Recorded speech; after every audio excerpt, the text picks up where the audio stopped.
In the know. Good evening, everyone. In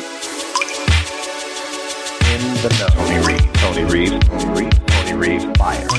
Following the news in any way, shape, or form. No shortage of things to talk about. What does it mean? What will it bring? This is a reality we simply have to accept. Tony Reeves, fire. Tony Reeves. Let's go ahead and get started.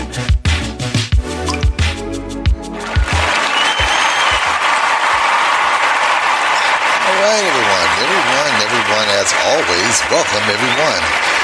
Thank you for joining me again, and welcome to another edition of In the Know. I'm your host, Tony Reeves. Let's get popping.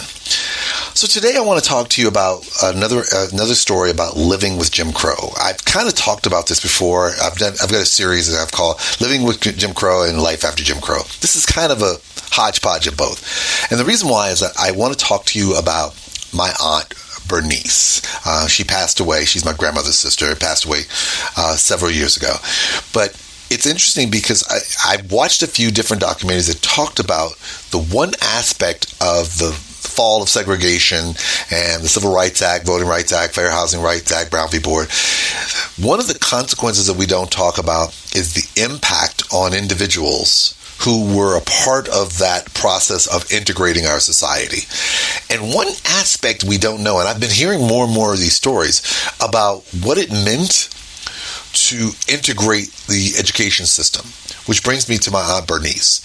So my Aunt Berneice, at the time when I was growing up, prior to the integration of our school district in Pine Bluff, Arkansas, she was the senior secretary of the high school, of one of the high schools, Southeast High School, meaning that she worked directly with the principal. For those of you, depending on how your schools operate, if you're at a large school, it's not uncommon for there to be several vice principals with their own staff and their own secretaries, and then there's the principal who has the main secretary, who of course a lot of the other secretaries have to respond to whenever they're dealing with stuff with the principal, and their staff as well. My aunt was the secretary to the principal.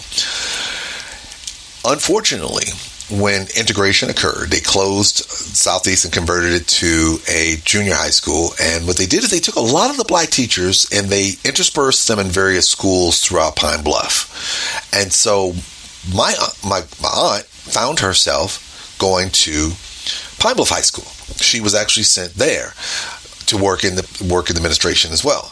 But it was fascinating because I found out from her daughter, my mom's cousin, that she was actually put at the lowest level, meaning when they integrated her in, here's someone who was actually at the highest level of the administrative ranks, and they literally put her in the lowest ranks. And according to her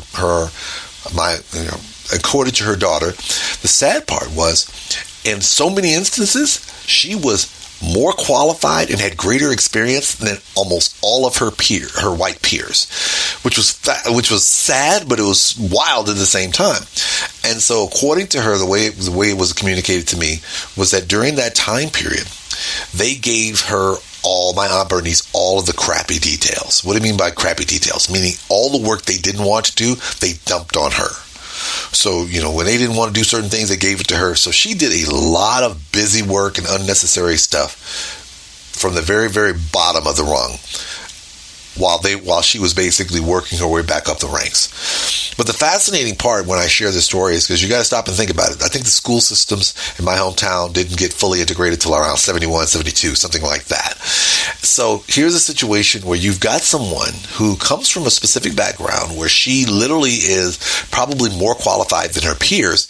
But one of the downsides of integration was that a lot of the schools, and this is one of the downsides of Brown v. Board when you're listening to it, one of the problems is that a lot of counties interpreted Brown v. Board in a way to perceive that a lot of the black schools that the individuals were not qualified, that they basically were not of the same caliber as their white counterparts. So what ended up happening was a lot of those black professionals who went into the school systems, the integrated school systems, were basically relegated to lower tier positions because of the racist perception of the time. I mean, literally, I saw a documentary that talked about how a lot of the educators during that window had advanced degrees. A lot of those black educators had advanced degrees from universities outside of the South, that when they came back to teach in the South, in many instances, they were more qualified than their white counterparts. But unfortunately, remember, Jim Crow, the law of the land, segregation was the law of the land. So when these schools were in a position where they were integrating, and a lot of these schools fought integration for as long as they could. When they did, unfortunately, in many instances, they had individuals who were qualified to do certain things more so than their white counterparts, but unfortunately, they were relegated to lower tier things. My Aunt Berneice was one of them. So when I was listening to her daughter tell the story about how she's like, people didn't realize she would go to work and she wouldn't complain. They were literally belittling her, disrespecting her, demeaning her, yet she still endured. She just said, okay, she just came to work, did the work, kept on moving.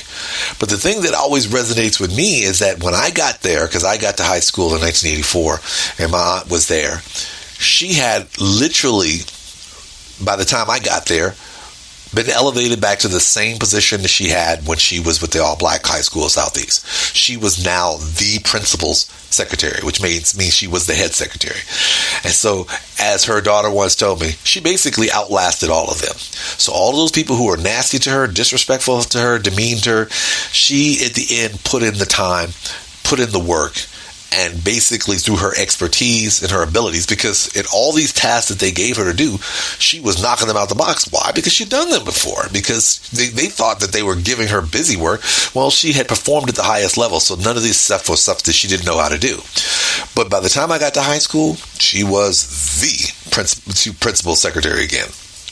But the thing that really touched my heart, and it kind of hurt my heart at the same time, is that she shouldn't have had to go through that. She shouldn't have had to go through being demeaned and trying to be demoralized because they were coming out of a system that had generally viewed people of color as being inferior, and the moment she came in, they treated her as if she was inferior. She had performed at the highest level and had worked at the highest level in the educational system for a good period of time. So she shouldn't have had and didn't need to prove herself to anyone. But the hard reality is that there were so many people out there who still were not agreeable to the idea of people of mixed cultures operating with each other, basically blacks and whites working together, that this was the norm. And as I talked to my mom's generation and some of the people who knew my aunt and different people, this was the norm.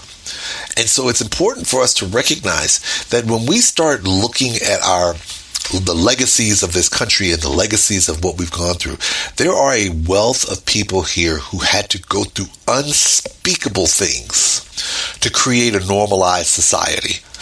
When I got there to my high school in 1984, I had no idea, none whatsoever, that she had endured that level of disrespect. In my eyes and in the eyes of all my classmates, she was the principal's secretary. No ifs, ands, or buts about it. But the reality is that she had to endure going through a great deal in order to get to that point. So let us never forget those people who had to endure those type of atrocities to create the norms that they set for us. All right, people, as always, it is a great time and another day in the neighborhood to be with you. I am Tony Reeves, and this is In the Know with Tony Reeves. And as always, you can find me on AnthonyReeves.com. And as always, I have to end with my question of the day. Are you ready for the Anthony Reeves experience?